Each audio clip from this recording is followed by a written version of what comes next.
नमस्कार। इस वीडियो को देखने से पहले पिछली वाली जो वीडियोज़ हैं उसको प्लीज़ ज़रूर जाकर देखिए। मैं हर वीडियोज़ में लगभग कहता हूँ कि चीज़ें अगर आप अच्छी तरह से समझना चाहते हो तो क्रमबद्ध रूप से देखिए। पिछली वीडियोज़ देखिए, उसके बाद ये देखिएगा, क्योंकि चीज़ें अगर आप क्रम से देखोगे तो अच्छी तरह समझ में आएंगी। पिछली वीडियोज़ में हमने ऋग्वेदिक काल के बारे में जाना है, समझा है अच्छी तरह से।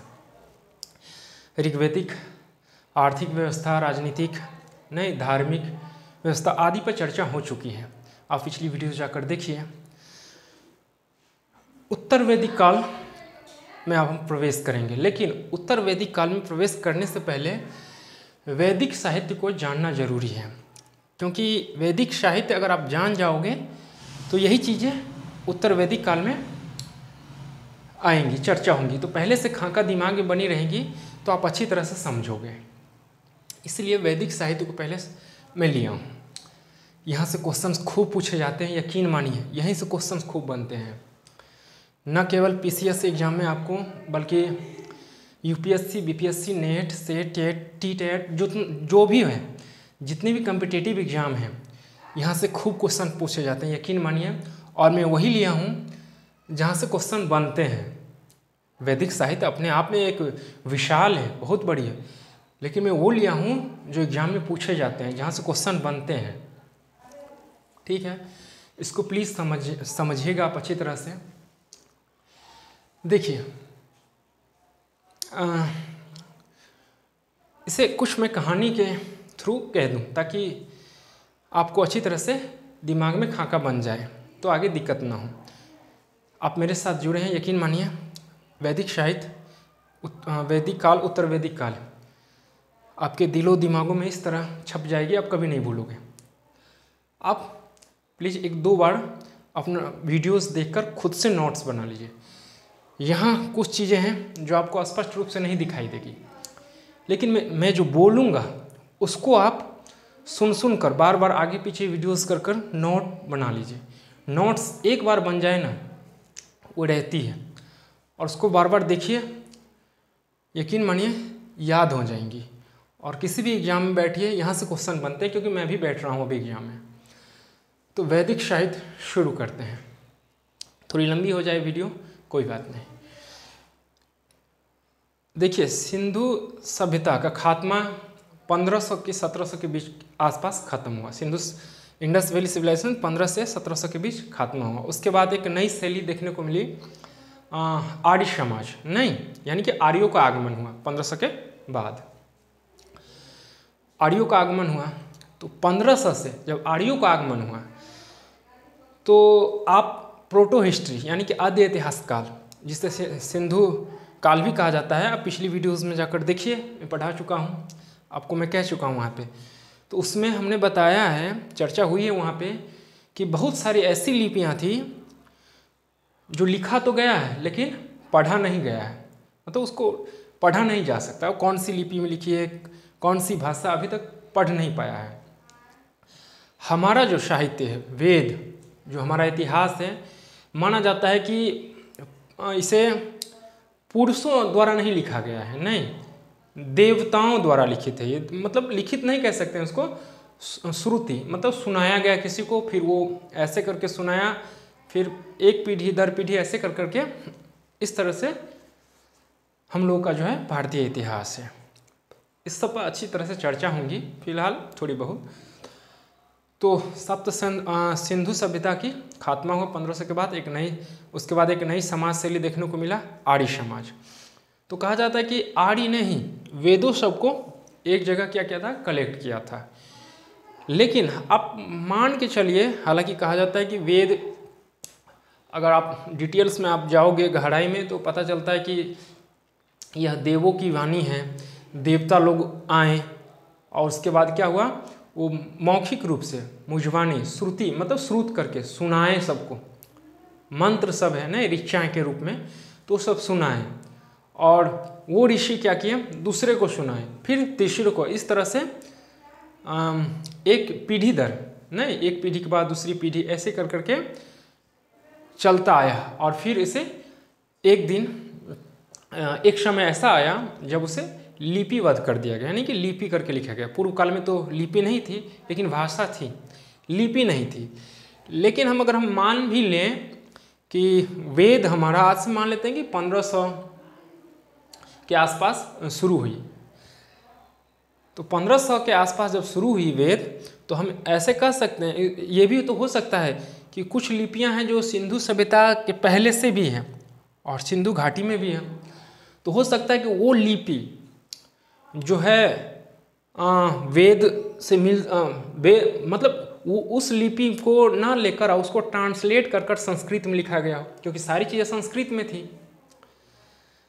अगर आपको वेद या कुरान, वेद, महाभारत, रामायण, जो भी एपिक्स हैं, जो भी है, स्मृति साहित्य, वेदांग सूत्र साहित्य, जो भी उपनिषद सब है, पुराण सब है, ये सब वेद के ही पार्ट हैं, भाग हैं। आपको वेद पढ़ने में मज़ा तभी आएगा जब आप संस्कृत हो। जो उच्च लेवल के जो मानव होते हैं ना, जो बौद्धिक क्षमता अधिक प्रबुद्ध लोग सब, जो संस्कृत के ज्ञाता हैं, वो अच्छी तरह से इसको समझते हैं। बाकी तो ट्रांसलेट करके आया। तो इसी तरह से मैं समझाना चाहता हूँ आपको कि मान लेते हैं कि ये लिपि सिंधु सभ्यता काल में भी रही होगी, चाहे उससे पहले भी रही होगी, और कोई ऐसा आदमी आया होगा जो उसको ट्रांसलेट करके संस्कृत में कर दिया होगा। ऐसा भी हो सकता है, नहीं? जो ऋषि जो थे ना, वही सब कलेक्ट किए ना एक जगह, तो कोई तो होगा, तो उसे संस्कृत में मतलब ट्रांसलेट कर दिया होगा, और दूसरी लिपि है। कोई ऐसा आदमी होगा जो उस भाषा को उतनी गहराई में रुचि नहीं लेता होगा, और वो अपना कल्पना किया होगा कि इसको इस भाषा में कर देंगे संस्कृत में, तो बाकी आदमी भी पढ़ सकेगा। आप समझ रहे हैं मेरी कथन को, मैं क्या कहना चाहता हूँ? आप समझ रहे होंगे। तो संस्कृत में क्या होगा, जैसे फॉर एग्जांपल रामायण संस्कृत में थी, नहीं? रामायण संस्कृत में थी, गीता सब संस्कृत में, तो सबको क्या हुआ, कई भागों में ट्रांसलेट कर दिया ताकि लोगों को पढ़ने में सुविधा हो। हिंदी में, बंगाली में, नहीं, तमिल में, आदि भाषाओं में क्या किया गया, ट्रांसलेट कर दिया गया, ताकि सब लोग अपना अपना पढ़ सकें अच्छी तरह से। तो ये भी हो सकता है ना कि वेद इससे पहले भी हो, मतलब कहा नहीं जा सकता है, कोई फिक्स डेट नहीं है पक्का सटीक कि वेद कैसे आया और कब आया, ये कोई फिक्स नहीं है। इसकी लिपि कैसी है, कौन सी है, कहाँ से, मतलब पढ़ा भी नहीं जा सकता। हो सकता है ये लिपि भी उस काल की लिपि से अटैच्ड हो संस्कृत में, उस काल की लिपि को किसी ने ट्रांसलेट कर दिया संस्कृत में, जैसे अभी संस्कृत को हिंदी में ट्रांसलेट कर रहा है, तमिल में, नहीं, आदि कई भाषाओं में। तो ऐसे भी हो सकता है। तो कहने का तात्पर्य ये था। अब हम शुरू करते हैं वैदिक साहित्य। भारतीय इतिहास में देखिए, जो यहाँ पर है, जो दिखाई नहीं देती है आपको, वो संकेत के रूप में मैं लिया हूँ। मैं वो कहूँगा, प्लीज़ आप उसको सुनकर नोट्स बनाइए। एक बार नोट्स बन जाएगी, आपको फ़ायदा मिलेगा, ये मेरा अनुभव है। तो जो मैं कहूँ उसको एक दो बार आगे पीछे वीडियोस करके, जितनी भी वीडियोस में बना रहा हूँ सबका नोट्स सब बनाइए। जो मैं कह रहा हूँ उसको आगे पीछे करके नोट्स एक बना लीजिए। ये अगर नहीं दिखाई दे, मैं जो बोल रहा हूँ उसको आगे पीछे कर सुनकर कीजिए। गूगल मारिए, अभी तो दुनिया मुट्ठी में है। अगर शब्द ना सुनाई दे तो गूगल है ना, गूगल बाबा, उस पर जाइए, फटाक से आ जाएगी। और उसको मेरे शब्द से, या ये अगर ये दिखाई तो नहीं देती, अगर दिखाई थोड़ी सी भी दे तो उसको समझते हुए, मेरे शब्द को समझते हुए गूगल पर उसको लिखिए, वो टाइप कीजिए, वो आ जाएगा। और तीनों को मिलाकर अपना बना लीजिए, सटीक हो जाएगी। अभी कोई भी चीज़ उतनी अधिक भारी नहीं हो गई जितनी पहले थी। गूगल आ गया है, सारी व्यवस्था उस पर अवेलेबल है। लेकिन यही गलती है कि गूगल पर कन्फर्म नहीं है। नहीं, जब तक आप 2-3 किताब पुस्तक से कन्फर्म न कर लो तब तक गूगल पर मत सर्च कीजिए। सब ऐसे वैसे सर्च करके डायरेक्ट डाल देंगे तो दिक्कत हो जाएगी। ये जो मैं लिया हूँ, ये बड़ी मेहनत करके बनाया हूँ ये कंटेंट, उसको प्लीज़ अच्छी तरह से समझिएगा, क्योंकि मैं जहाँ तक समझता हूँ मैंने मेहनत करी है, तो आप भी मेहनत करो।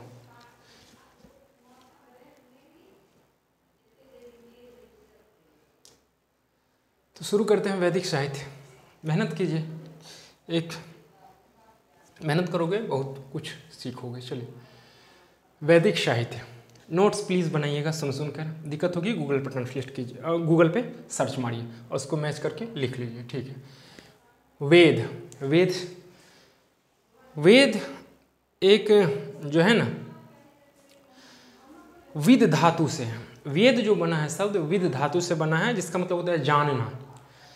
आप लिख लोगे, मैं यहाँ पे कुछ चीज़ें लिखा हूँ, इसको देखकर मैं संकेत करूँगा, क्योंकि ये चीज़ें आपको स्पष्ट रूप से दिखाई नहीं देगी, इसलिए मैं जो बोलूँगा उसको सुनकर नोट्स बनाइएगा। दिक्कत होगी, मैं बार बार कह रहा हूँ, गूगल पे जाकर सर्च कीजिएगा, आपको पूरा क्लियर हो जाएगा नहीं कि मैं क्या कह रहा हूँ, क्या बोला हूँ, वो आ जाती है, ठीक। वेद जो है विद धातु से बना है, जिसका मतलब है जानना। क्या जानना? ज्ञान को जानना। नहीं, वेद कैसे आया कोई नहीं जानता, कहाँ से आया, क्या लिपि है, कुछ नहीं। जिस चीज़ को हम नहीं जानते हैं, जिस चीज़ को हमारी जो बौद्धिक क्षमता नहीं पकड़ पाती है, तो उसको हम क्या नाम देते हैं? ऐश्वर्य। नहीं कि ये ईश्वर का देन है, ये ईश्वरीय है, नहीं। कहीं पर ऑटोमेटिक पानी अगर फूट जाए और उसको पता नहीं लगा पाया कोई कि ये पानी कहाँ से आ रहा है, कैसे हो रहा है, तो क्या नाम दे देंगे कि ये ईश्वर की कृपा है, ये ईश्वर का देन है। नहीं, ईश्वर का देन है। बड़ी अच्छी आ गई शब्द। तो ऐसे ही वेद कोई नहीं जाना कहाँ से कैसे हो, तो दे दिया उसको कि ये ईश्वरीय वाणी है, नहीं ये ईश्वर का देन है। और वाकई ये कहा जाता है कि ईश्वर का देन है। सत्य तो कोई नहीं जानता है किसी भी चीज़ में, क्योंकि अंतिम सत्य क्या है कोई नहीं जानता। फिर भी मैं भी पढ़ता हूँ रामायण, महाभारत, गीता। अब पढ़ोगे तो कि अलग सुकून मिलती है। अब भले मानो या ना मानो, लेकिन अध्ययन करनी चाहिए आपको, शांति बनी रहेगी, आप अच्छा फील करोगे। तो वेद 4 है, अब हम पढ़े भी हैं। आप यहाँ पे मैं लिखा हूँ, नहीं पहले ऐसे समझिए इसको कि वैदिक साहित्य के अंतर्गत क्या क्या आता है। नहीं, वैदिक साहित्य के अंतर्गत आता है आपको वेद जो 4 है, उसके बाद ब्राह्मण ग्रंथ। हर वेद का अपना एक ब्राह्मण ग्रंथ है। ब्राह्मण ग्रंथ एक भी हो सकते हैं और एक से अधिक भी। उसके बाद है आरण्यक साहित्य। आरण्य का मतलब होता है जंगल, यानी कि वो पहले जो ऋषि मुनि सब थे जंगल में रहते थे, तपस्या करते थे नहीं, तो कुछ चीज़ें हैं जो जंगल में लिखी गई हैं नहीं, उसी को आरण्यक साहित्य। उसके बाद उपनिषद है, नहीं ये सारी चीज़ें जो है वैदिक साहित्य में आती है। उपवेद और वेदांग जो है वैदिकोत्तर काल के हैं, मतलब ये उत्तर वैदिक काल में इसकी रचना हुई। लेकिन कभी कभार एग्जाम में पूछ देती है कि इनमें से कौन जो है वैदिक साहित्य में नहीं आती है, तो उपवेद और वेदांग रहे तो उसको आंसर कर दीजिएगा। लेकिन अगर नहीं रहे, ये रहे कि कौन वैदिक साहित्य में है और ये भी दिया हुआ रहे नहीं वैदिक साहित्य में है और इसमें से कोई नहीं रहे, तब पर भी आप यही इसी पे टिक लगाओगे। आप 2-3 बार प्रैक्टिस करो, 3-4 बार देखोगे, प्रैक्टिस करोगे, आपको अच्छी तरह समझ में आएंगी। कोई भी चीज़ 2-3 बार अगर आप देख लोगे वीडियोज़ में या कहीं पर लिखी हुई है, अगर नोट्स बना रहे हो आप, तो उसको देखकर आप करोगे ना तो अच्छी तरह से आप कर लोगे, ठीक है। उसके बाद इसी का भाग आता है वेदांग, फिर सूत्र साहित्य, उसके बाद है महाकाव्य। महाकाव्य बहुत सारे हैं नहीं, लेकिन मैं मानता हूँ कि जैसे हम सब जानते हैं कि सबसे बड़ा जो एपिक है वो 2 है, रामायण और महाभारत, बाकी बहुत सारे हैं। स्मृति साहित्य, पुराण, ये सारी चीज़ें इसके अंतर्गत आती है, वैदिक साहित्य के अंतर्गत नहीं, जिसमें से मूल रूप से यहाँ से क्वेश्चन आएंगे, यहाँ से यहाँ तक। वेद, ब्राह्मण ग्रंथ, आरण्यक साहित्य और उपनिषद, ये सब किसके भाग है? वैदिक साहित्य के। यहाँ से क्वेश्चन बनते हैं।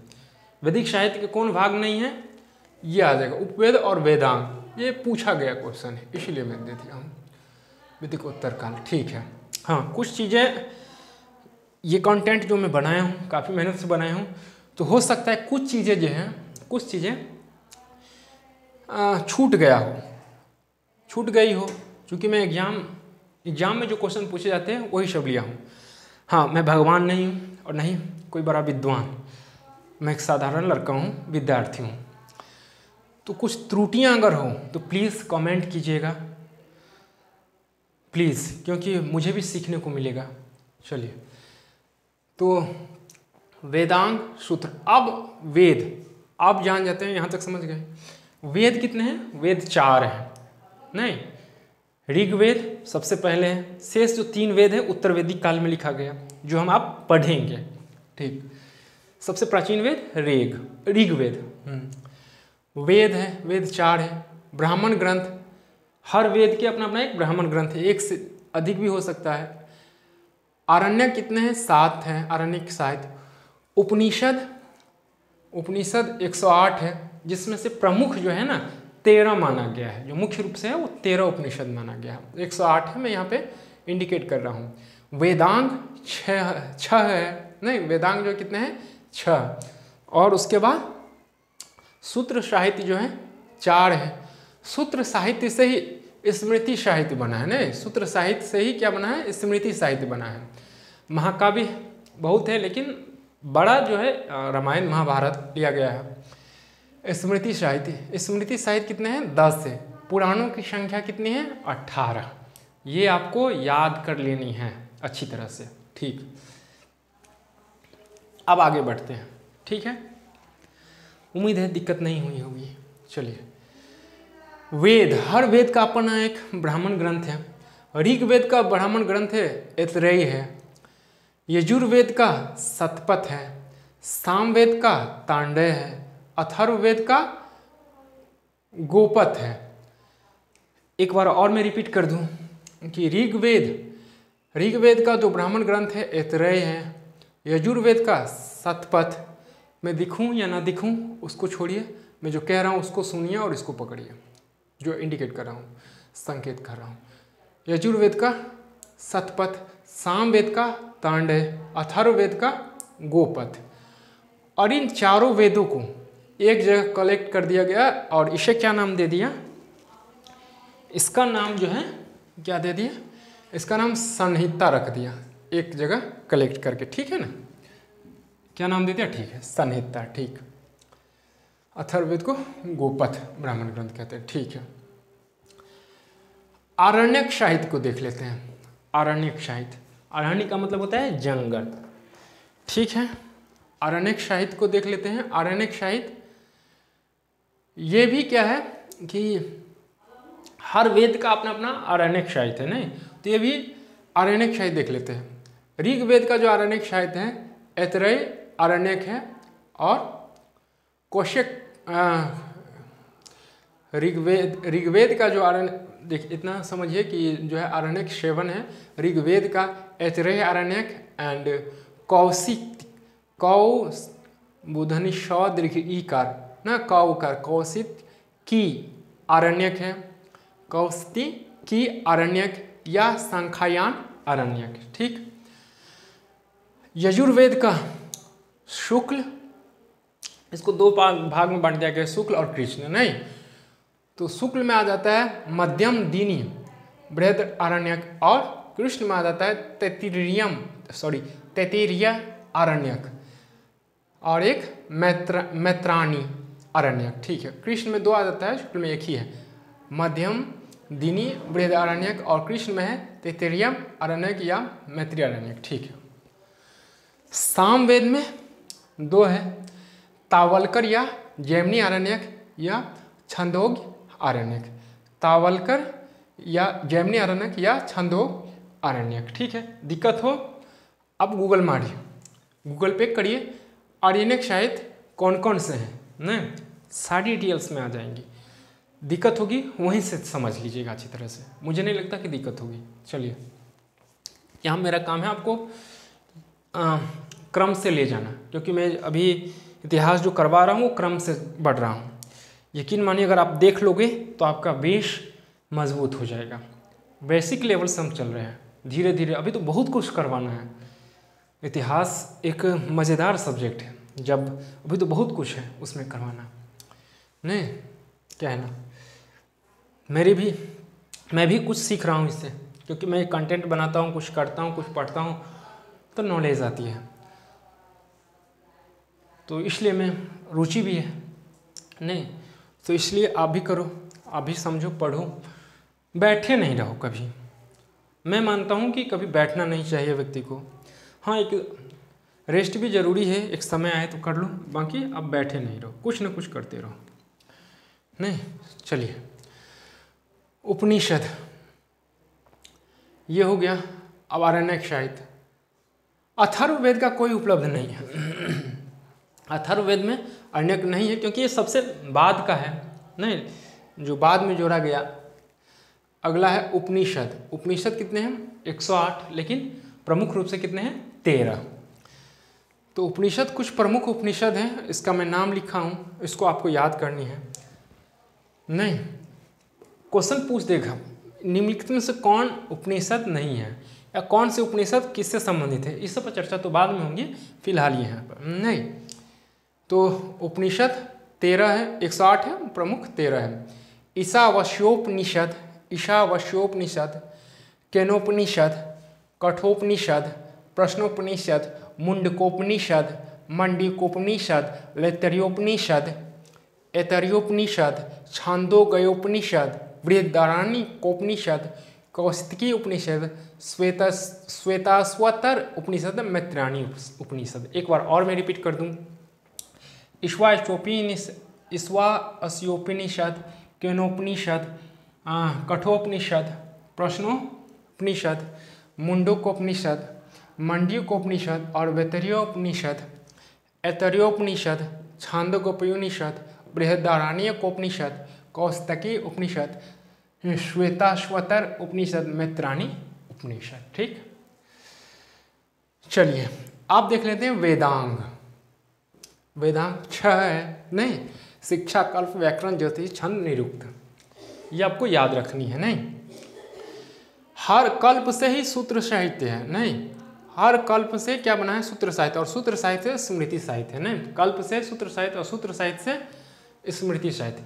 कहने का तात्पर्य ये सब एक ही का भाग है। देखिए, कोई भी चीज़ को हम बांट क्यों देते हैं? पढ़ने में सुविधा हो इसलिए। नहीं, किसी भी भाग को हम बांट देते हैं ताकि पढ़ने में सुविधा हो आदमी को। ये सारी चीज़ें जो हम पढ़ रहे हैं, जान रहे हैं, समझ रहे हैं, रामायण, महाकाव्य, जो भी है, महाभारत, गीता, अथर्ववेद, ऋग्वेद, ये सारे जो हैं, ऋग्वेद, अथर्ववेद, किसी न किसी वेद से रिलेटेड है, कहीं ना कहीं से वहाँ से रिलेटेड है। ये पढ़े मतलब हम वेद पढ़ रहे हैं। ऐसे नहीं कि आप रामायण पढ़े तो सिर्फ रामायण, वहाँ से भी कुछ शब्द लिए गए हैं, वहाँ पे ऋचाएँ ली गई हैं, नहीं, मंत्र लिए गए हैं। तो ये सारी चीज़ें आपको माननी पड़ेगी, क्योंकि कोई भी चीज़ को हम बांट देते हैं पार्ट में ताकि वो समझने में सुविधा हो। लेकिन संस्कृत से हिंदी किए हैं, वर्तमान में कई भाषाओं में बट गया है ये वेद हमारा। तो जबकि वर्ल्ड, दुनिया का सबसे प्राचीनतम इतिहास है हमारा, नहीं, और अपने आप पर गर्व भी होता है कि वाकई। तो कहने का तात्पर्य है कि जो वेद है पहले संस्कृत में था, जिसे संस्कृत जो जानते होंगे ना अच्छी तरह से, वो यकीन मानिए उससे वो अच्छी तरह से वेद को समझ सकते हैं। बाकी थोड़ी अगर ट्रांसलेट कर कर के आए तो थोड़ी बहुत तो शब्द इधर उधर हो ही जाएगी। वर्तमान में तो ऐसी अवस्था हो गई है कि लोग अपने मन से डाल कर शब्द उसमें कर देते हैं, लेकिन ये गलत बात है। मैं कहूँगा ऐसा प्लीज़ मत करें। जो मूल रूप से जो हमारा वेद हैं, नहीं, जो पवित्र वेद जो हैं उसको वैसे ही रहने दीजिए। अगर आप ट्रांसलेट भी कर रहे हैं तो जो उसमें दिया गया है प्लीज़ वैसे ही कर दें, अपने मन से न डालें, नहीं, जो है सो। उपनिषद ये हो गया।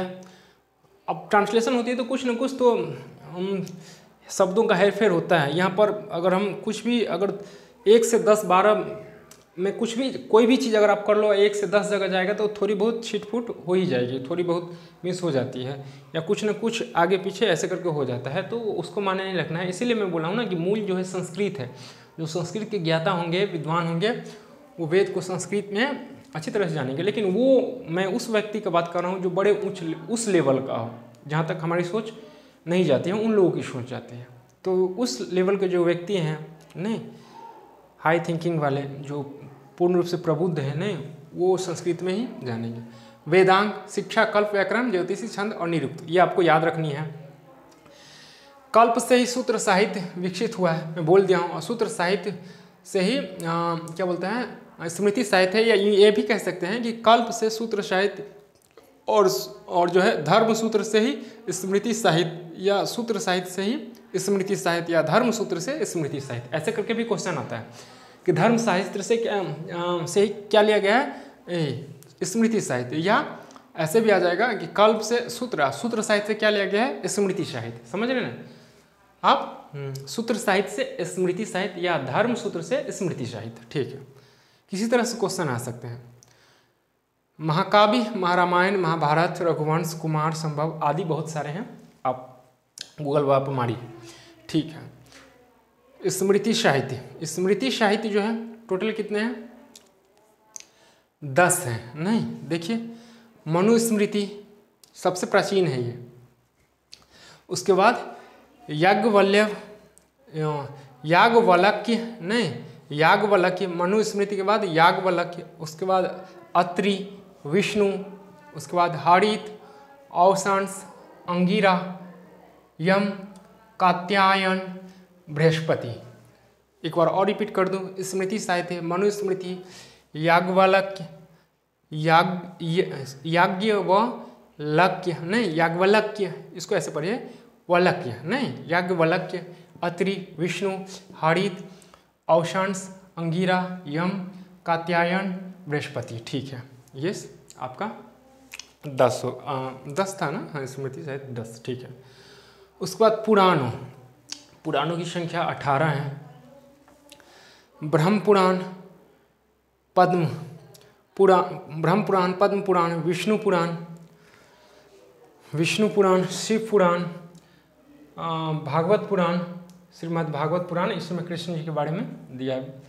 उसके बाद नारद पुराण, मार्कंडेय पुराण, अग्नि पुराण, भविष्य पुराण, ब्रह्म वैवर्त पुराण, लिंग पुराण, वार पुराण, स्कंद पुराण, वामन पुराण, कूर्म पुराण, मत्स्य पुराण, गरुड़ पुराण एंड ब्रह्मांड पुराण। एक बार और मैं रिपीट कर दूं, ब्रह्म पुराण, पद्म पुराण, विष्णु पुराण, शिव पुराण, भागवत पुराण, श्रीमद् भागवत पुराण, नारद पुराण, मार्कंडेय पुराण, अग्नि पुराण, भविष्य पुराण, ब्रह्म वैवर्त पुराण, लिंग पुराण, 12 पुराण, स्कंद पुराण, उसके बाद वामन पुराण, कूर्म पुराण, मत्स्य पुराण, गरुड़ पुराण, ब्रह्मांड पुराण। तो ये थी आपकी पुराण। ठीक है, एक मिनट भाई।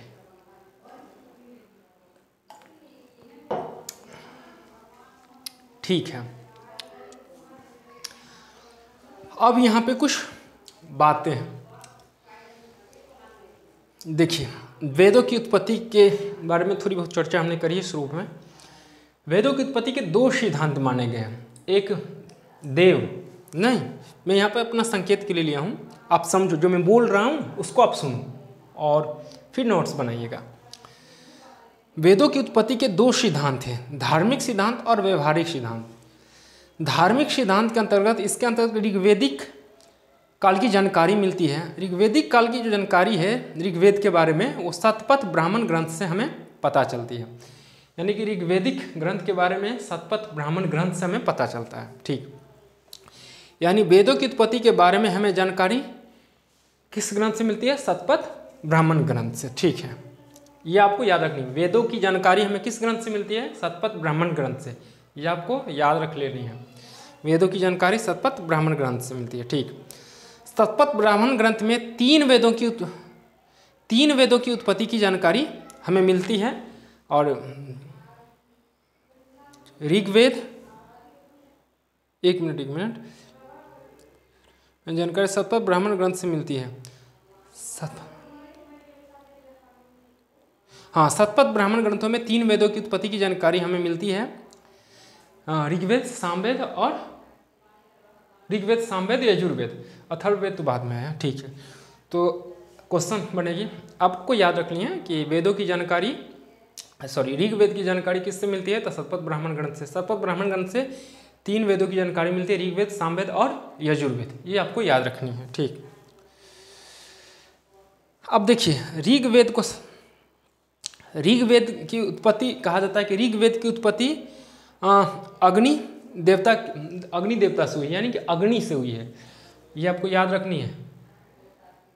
ऋग्वेद की उत्पत्ति अग्निदेव से हुई है। उसके बाद जो है सामवेद की उत्पत्ति सूर्य से हुई है, यानी कि ऋग्वेद की उत्पत्ति अग्निदेव से, सामवेद की उत्पत्ति सूर्य से, एंड द लास्टली यजुर्वेद की उत्पत्ति जो है वायुदेव से हुई है, यानी कि वायुदेव से। आपको याद रखनी है कि ऋग्वेद अग्नि से, और उसके बाद सामवेद, इसे गान भी कहा जाता है ना सामवेद को, यहीं से गीत की उत्पत्ति हुई नहीं।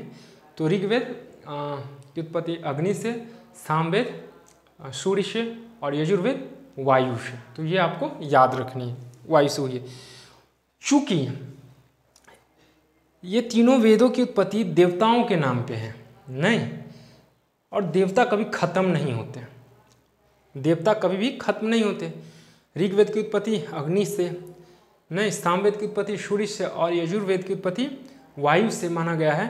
तो चूंकि ये देवता है और देवता कभी समाप्त नहीं होते, इसीलिए हमारा वेद भी कभी समाप्त नहीं होगा। हमारा जो साहित्य है नहीं, हमारा जो इतिहास है वो कभी नहीं समाप्त होगा, क्योंकि वो देवताओं का देन है नहीं, ईश्वरीय देन है, और जो ईश्वरीय देन रहता है वो कभी समाप्त नहीं होता है।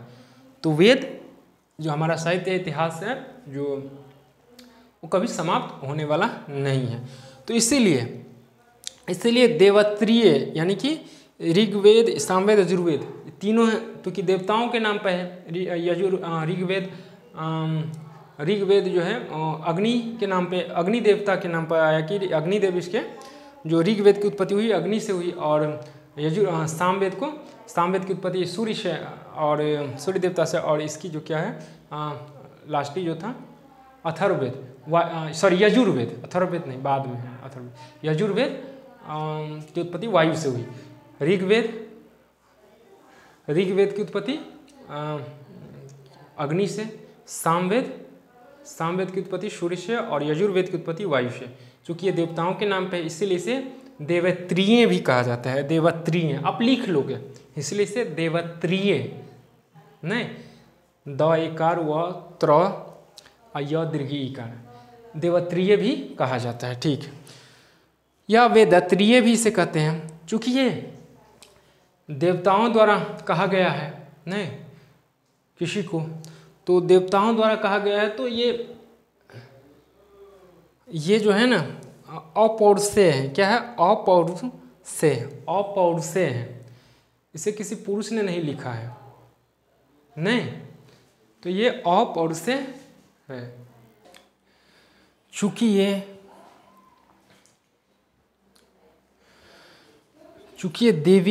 देवी देवताओं के नाम पर रखा गया था, देवताओं के नाम पर रखा गया था, इसीलिए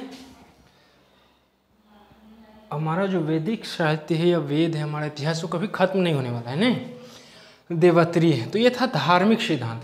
धार्मिक सिद्धांत के आधार पर अगला है व्यवहारिक सिद्धांत। देखिए, व्यवहारिक सिद्धांत में है उच्च पुरापाषाण काल में, आप पिछली वीडियो से जाकर देखिए, उच्च पुरापाषाण काल में लगभग प्रोटो हिस्ट्री में जाकर देखिए कि समाज का निर्माण शुरू हो गया था। समाज का निर्माण होना, अब समाज का निर्माण होगा तो समुदाय भी बनेंगे नहीं, बहुत सारी चीज़ें बनती हैं।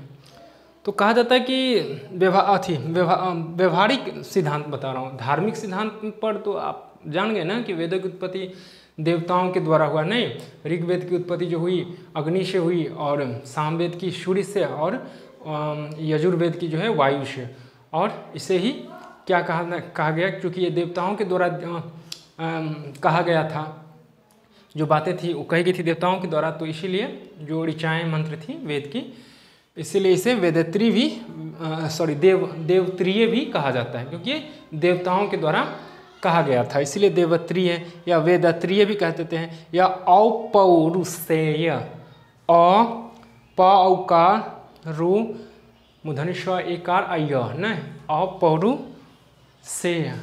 अपौरुषेय भी कहा जाता है। व्यवहारिक में आ जाते हैं। व्यवहारिक सिद्धांत में उच्च पुरापाषाण काल में क्या था, समाज का निर्माण हो गया था, और समाज का जब निर्माण हो जाएगा तो क्या करेगा, कहा जाता है कि सुनकर कोई ऐसा आया जो वेद के बारे में जानकारी दिया। कोई ऐसा आया, फिक्स नहीं है कि कौन कहा कैसे किया, ये कहा जाता है कि महर्षि वेद व्यास जो थे कृष्ण द्वैपायन वेद व्यास भी उन्हें कहा जाता है। वो क्या किए हैं, वेद व्यास जी सबको एक कलेक्ट किए। लेकिन आप सोच कर देखिए ना कि एक आदमी इतने सारे, आप इनमें से जाओ कोई ग्रंथ लेने, नहीं श्रीमद् भागवत पुराण जाओ या विष्णु पुराण जाओ, इतने मोटे मोटे हैं ना, और दो दो पाठ, नहीं आप जल्दी पढ़ाएगा ही नहीं। आप रामायण ले लो महर्षि वाल्मीकि की, उसके 2 पाठ हैं ना, प्रथम खंड द्वितीय खंड, बहुत बड़ी बड़ी है। जब ये छोटी सी जो पाठ है पुराण की, नहीं 2-2 इतने मोटे मोटे भाग, 3-3 भाग सब आते, ना जाने कई भाग हैं, तो वेद कितने भाग में होंगे, और वो भी 4-4। तो आप ये सोचिए कि एक आदमी इस सब को कैसे कलेक्ट कर सकता है। नहीं तो कई ऋषि मिलकर भी किए होंगे, ये भी हो सकता है कई ऋषि मिलकर किए, नहीं हो सकता है, यहीं पर डाउट आ जाती है, फिक्स नहीं है, नहीं बट मानना तो पड़ेगा नहीं, जब तक जो आपके पास एविडेंस है, जो हमारे पास एविडेंस है, उसी के अनुसार चलनी पड़ती है। ठीक है, इस पे भी रिसर्च हुई है, हर चीज़ लिखी जाती है तो उस पर कुछ ना कुछ खोज हुई रहती है। तो व्यवहारिक उच्च प्रापाषाण काल में समाज का निर्माण हुआ। कहा जाता है कि वैदिक काल के लोग आर्य सभी आकर क्या किए, वेदों को रचे व्यवहारिक सिद्धांत में, और वही जो क्या क्या लिपिबद्ध किया। लिपि इससे पहले नहीं थी, भाषा थी लेकिन लिपि नहीं थी, तो वही क्या किए, लिपिबद्ध किए हैं, नहीं लिपिबद्ध, सॉरी लिपिबद्ध क्या किया, अच्छा लिखना जरूरी नहीं है, आप समझो लिपिबद्ध किया। ठीक, यहाँ तक कोई दिक्कत नहीं होनी चाहिए जी। कहा जाता है कि वेदों का निर्माण सप्तसिंधु क्षेत्र में माना गया है, क्योंकि यहीं पर वैदिक सभ्यता के लोगों द्वारा इसका निर्माण किया गया था। यानी कि जो वेदों का निर्माण है वो कहा जाता है कि सप्तसिंधु प्रदेश, सप्तसिंधु प्रदेश पिछली वीडियो जाकर देखिए आप, इसीलिए मैं कह रहा हूँ ना, आप चीज़ें समझना चाहते हो तो क्रम से देखिए। सप्तसिंधु जो हो गया, सिंधु नहीं है, पाकिस्तान का कुछ पंजाब हरियाणा ये वाली क्षेत्र जो है आ जाती है, पिछली वीडियो जाकर देखिए। तो सप्तसिंधु प्रदेश में वेदों का विकास हुआ और वेद का निर्माण वैदिक काल के लोग किए हैं माना जाता है। नहीं क्योंकि सिंधु प्रदेश, सिंधु सभ्यता की खात्मा के बाद ना आर्य सभ आए, नहीं सप्तसिंधु प्रदेश से आगे पढ़ोगे कि उत्तर और पश्चिम से क्या किया, उत्तर पूर्व की ओर,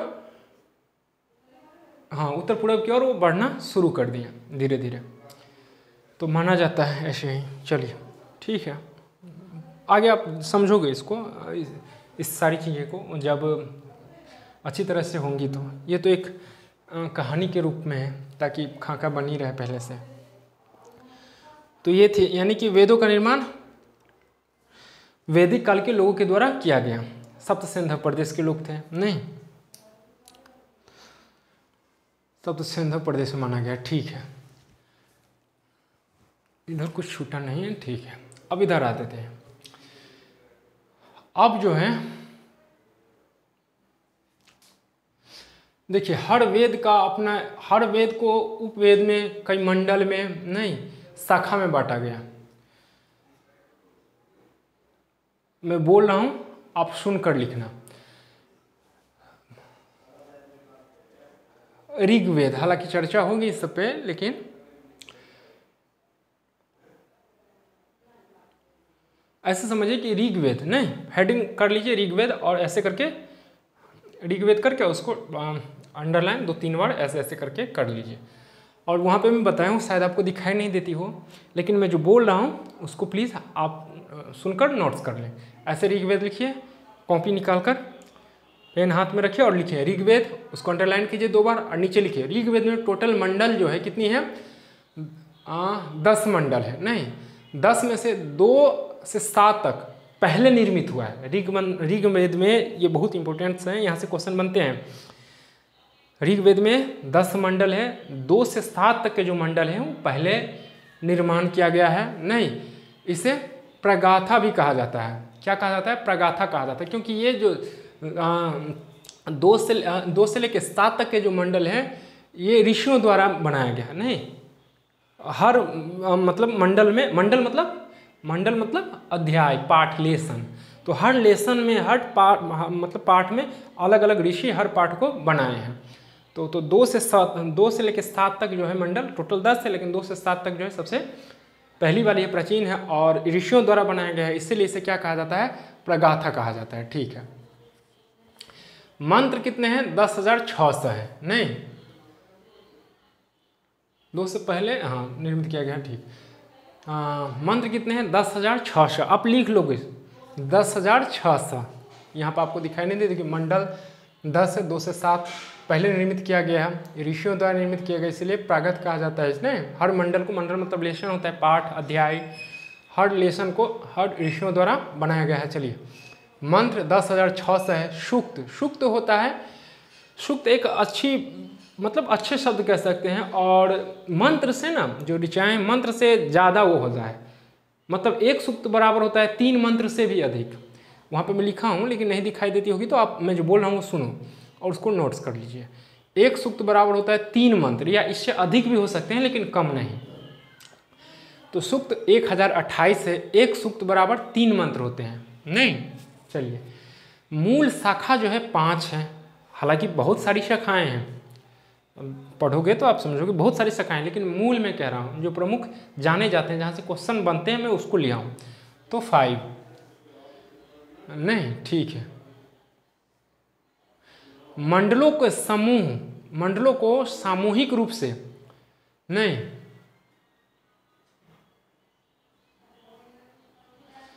जो पूरे मंडल है ना 2 से 7 तक, तो मंडलों के सामूहिक रूप से वंश मंडल कहते हैं, यानी कि जो मंडल है उसको सामूहिक रूप से, अब 1 2 3 4 5 6 7 कर लीजिए, सॉरी एक तो बाद में गया, 2 3 4 5 6 7 करके और सबको एक जगह ऐसे करके, या 10 तक, हाँ 1 से 10 तक करके, और सामूहिक जो हो गया ना, उस सामूहिक मंडल को, सारे मंडल को क्या कहते हैं, वंश मंडल कहते हैं। ठीक है, यानी कि कहने का मतलब मंडलों के समूह को वंश मंडल कहते हैं, इस तरह से आप लिख लो। ठीक है, मंडल कहते हैं। 7 मंडल के ऋषियों को प्रगाथा नाम दिया गया है, मैं पहले ही कह दिया हूँ, नहीं 2 से 7 तक जो है उसे प्रगाथा नाम दिया गया, क्योंकि ऋषियों द्वारा लिखा गया है। प्रत्येक मंडल के मंत्रों का निर्माण एक ऋषियों द्वारा किया गया है, प्रत्येक मंडल के निर्माण एक ऋषियों द्वारा किया गया है। अभी मैं बोला हूँ, प्रथम मंडल आप नोट्स करके लिख लो, प्रत्येक मंडलों का निर्माण ऋषियों द्वारा किया गया है। तो 10 मंडल है ना, तो प्रत्येक मंडल का निर्माण ऋषियों द्वारा किया गया है। नहीं, प्रथम मंडल कण्व या सतचीन ऋषि द्वारा बनाया गया है, नहीं निर्माण किया गया है। प्रथम मंडल कण्व या सतचीन, दिक्कत होगी गूगल पे मारिएगा कि प्रत्येक 10 मंडल के निर्माताओं के नाम आ जाएगा, तो वहाँ से आप हर्षिकार दीर्घिकार अगर दिखाई नहीं देती होगी ना, तो जो भी आप स्पष्ट से लिख लोगे मेरी बातों को समझते हुए, और वहाँ से सटीक लेकर। गूगल भी सब सर्च नहीं कर सकता है, पहले 2-3 सुन लीजिए, आप 2-3 बार पढ़ लीजिए, अच्छे लोगों को सुनिए, उसके बाद पढ़िए, उसके बाद गूगल सर्च कीजिए, तब जाके होती है। आप गूगल सर्च करके डायरेक्ट ही आ जाओगे तो गूगल पे बहुत सारी गलतियाँ रहती है, तो इसको मानकर चलिएगा। तो जो मैं बोल रहा हूँ उसको और उसको मैच करते हुए, अगर दोनों सही है उसके बाद लिखिएगा, ठीक। तो मंडल यानी कि प्रथम मंडल कण्व या सतचीन, द्वितीय मंडल जो है दूसरा जो है कौन ऋषि लिखे हैं, दूसरा मंडल जो है गृत्समद लिखे हैं। तीसरा मंडल विश्वामित्र द्वारा लिखा गया है। चौथा मंडल वामदेव द्वारा लिखा गया है। पांचवा मंडल अत्रि के द्वारा लिखा गया है। छठा भारद्वाज द्वारा। सातवां वशिष्ठ द्वारा। आठवां कण्व या अंगिरस द्वारा, अंगिरस, ठीक है, यानी कि आठवां कण्व अंगिरस द्वारा। नौवां है अंगिरा ऋषि द्वारा, नौवां अंगिरा ऋषि द्वारा।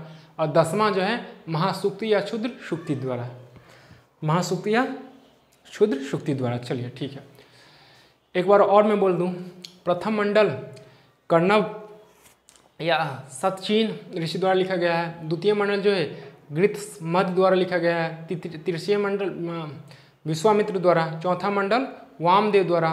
पांचवा मंडल अत्रि। छठा भारद्वाज और सातवां जो है वशिष्ठ और आठवां मंडल कण्व अंगिरस। नौवां जो है अंगिरा ऋषि द्वारा एंड 10वां जो है लास्टली महासूक्ति या शूद्र सूक्ति ऋषियों द्वारा। ऋग मंडल में टोटल 10 मंडल है ना, 10 पाठ हैं। तो 10 पाठों को क्या क्या है, अलग अलग ऋषियों ने लिखा है। बड़ी बड़ी होगी नहीं, तो इसीलिए अलग अलग ऋषियों ने लिखा है। ठीक है, यहाँ तक कोई दिक्कत नहीं है। जो मूल शाखा है ना 5, उसको भी आप लिखिए नोट्स करके। मूल शाखा जो 5 है ना, हालांकि बहुत सारी है लेकिन यहाँ से क्वेश्चन बनते हैं।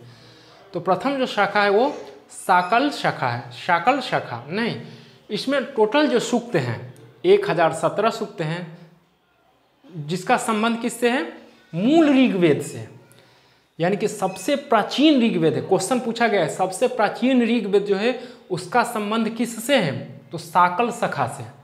या साकल शाखा का संबंध किससे है, तो प्राचीन ऋग्वेद से। ये क्वेश्चन पूछा गया है।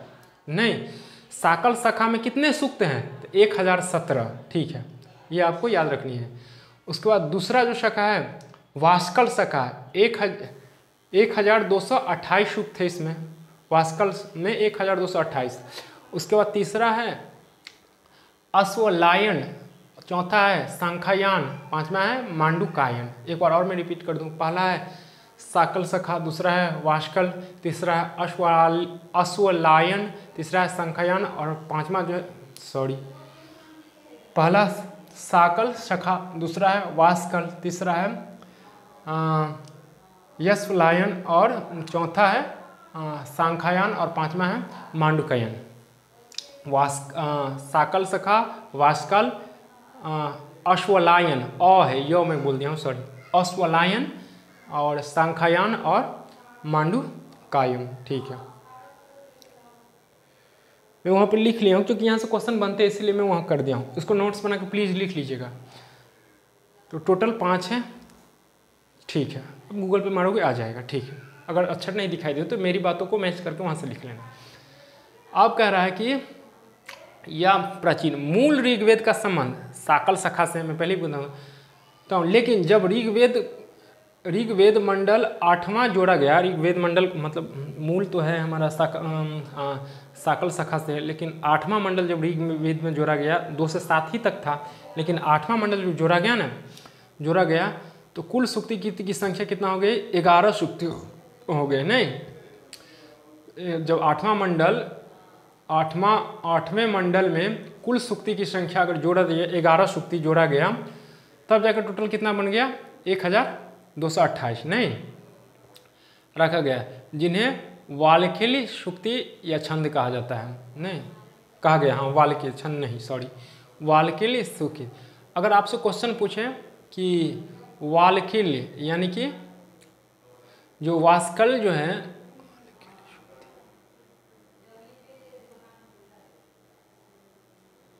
हाँ वाल्मीकि सूक्ति का संबंध किससे है, तो वास्कल से आप कहिएगा, क्योंकि इसमें 11 सूक्ति बाद में जोड़ा गया। किसमें, वास्कल में। ठीक, अगर आपसे पूछे कि यानी ऋग्वेद का संबंध वास्कल शाखी से है या, लेकिन वर्तमान ऋग्वेद का संबंध अगर पूछे, वर्तमान ऋग्वेद का जो शाखा है उसका संबंध किससे है, तो ऋग्वेद का संबंध साकल शाखा से है। नहीं, प्राचीन ऋग्वेद का संबंध साकल शाखा से और वर्तमान का वास्कल से। ठीक है, यही आपको समझना है, वर्तमान का साकल से और प्राचीन का, सॉरी वर्तमान का जो है वास्कल से, वर्तमान वास्कल और प्राचीन जो है ऊपर सबसे है साकल, उससे। ठीक है, उसमें देख लेना थोड़ा अपना गूगल पे, यहीं से क्वेश्चन बनते हैं। हाँ, एक ऊपर वाला रह गया। एक वर्ड मैं इसको और अच्छी तरह से कह दूं कि जो शाखा है बहुत सारी है, लेकिन मूल 5 है। साकल शाखा जिसका सूत्र 1017 है, सूक्त नहीं 1017 सूक्त है, जो कि संबंध मूल ऋग्वेद है। ये सबसे प्राचीन जो ऋग्वेद है उससे संबंध रखता है साकल शाखा। ठीक, साकल शाखा का संबंध किससे है, प्राचीन ऋग्वेद से। प्राचीन ऋग्वेद की संबंध किससे है, साकल शाखा। साकल शाखा में कितने सूक्त है, 1017। इस तरह से क्वेश्चन आ सकते हैं। उसके बाद है दूसरा वास्कल शाखा, 1228 सूक्त है। उसके बाद है अश्वलायन शाखा, उसके बाद सांख्यायन शाखा, उसके बाद मांडुकायन शाखा। ठीक है, यानी कि सबसे प्राचीन जो ऋग्वेद का संबंध साकल शाखा से। लेकिन जब ऋग्वेद का 8वां मंडल जोड़ा गया तो 8वें मंडल में जो कुल सूक्ति की संख्या 11 सूक्त रखा गया। नहीं, जो 8वां मंडल 8वां मंडल जोड़ा गया तो उसमें सूक्त की संख्या कितनी रखी गई? 11। ये आपको याद रखनी है, ठीक रखा गया, ठीक है। जिन्हें वालिकिली सूक्तें कहा गया, जिन्हें क्या कहा गया? वालिकिली सूक्तें, यानी कि 8वां मंडल में कितने सूक्त जोड़े गए? 11। उस सूक्त को क्या नाम दिया गया? वालिकिली सूक्त। ये आपको याद रखनी है, ठीक है, वालिकिली सूक्त। अच्छी बात है। अगर आपसे पूछे कि ऋग्वेद का, प्राचीन ऋग्वेद का संबंध किससे है, तो साकल शाखा से, और वर्तमान ऋग्वेद का संबंध किससे है, तो आप क्या कहोगे?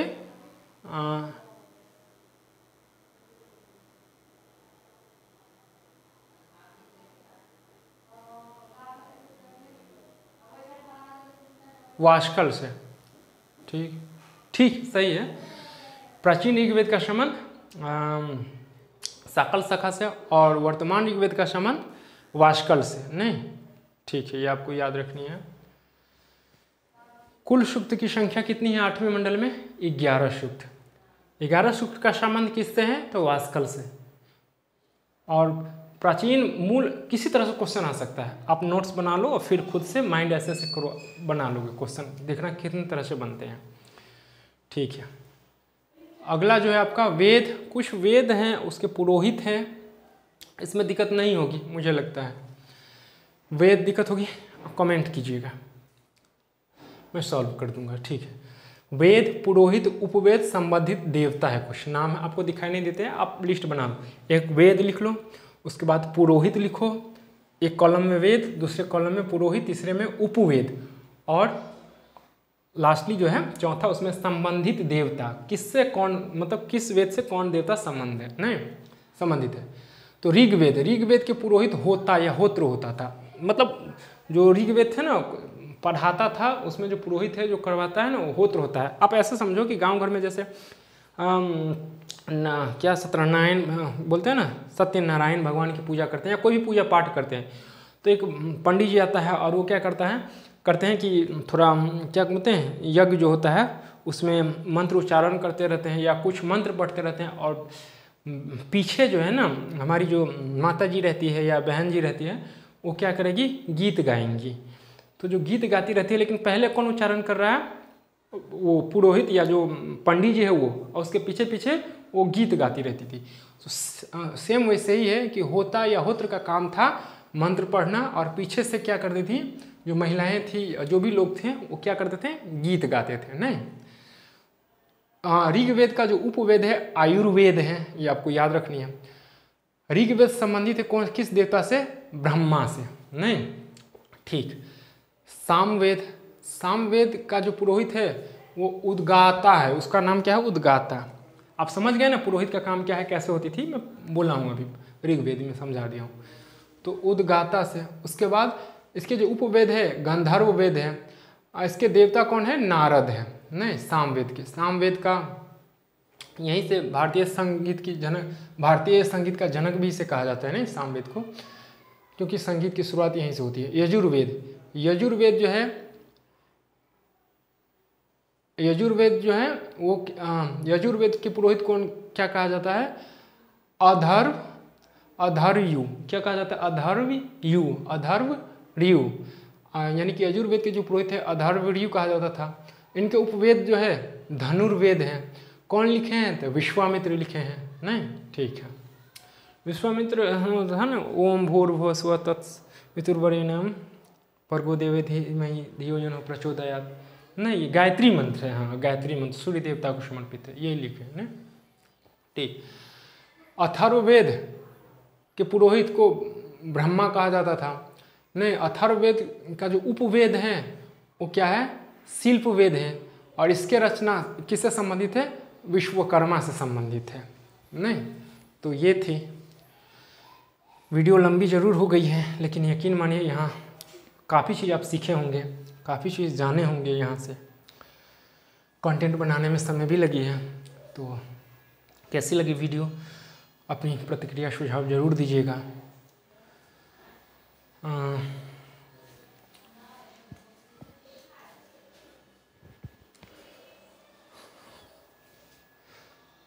तो ठीक है, मिलते हैं अगली वीडियोज़ में। कुछ चीज़ें अगर छूट गई होगी तो उसमें मैं कर दूंगा।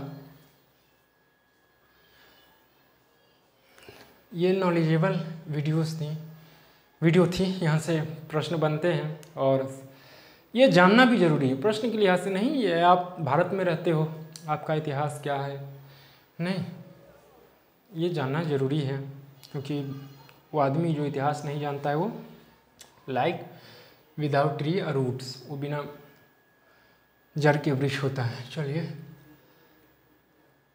कुछ छूटा नहीं, एक बार देख लूँ।